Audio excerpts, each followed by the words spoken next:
बोल ल final guys हामी चाहिँ आइसकेको छौँ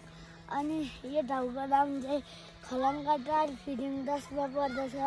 अनि तपाईँहरू पनि आउनु होला यो ठाउँ चाहिँ धेरै राम्रो छ अनि यो ठाउँ चाहिँ मलाई धेरै मन पर्यो यो ठाउँमा चाहिँ धेरै गाउँहरू पनि रहेछ अनि स्कुलहरू पनि रहेछ मन्दिरहरू पनि रहेछ त्यसैले मलाई धेरै मन पर्यो इमानसिंह रङ्गशाला पनि छ भन्नु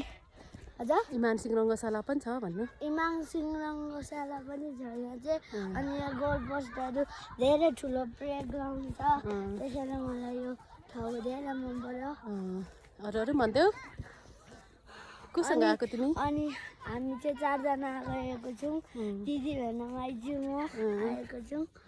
यो चाहिँ माइजीले पढेको +2 पास गरेको स्कुल भन्थ्यौ यो चाहिँ माइजूले पढेको +2 स्कुल हो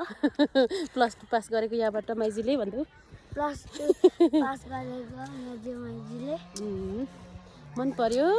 तपाईँहरू पनि आउनु होला यो ठाउँमा चाहिँ good boy thank you by by भन्दै बाई बाई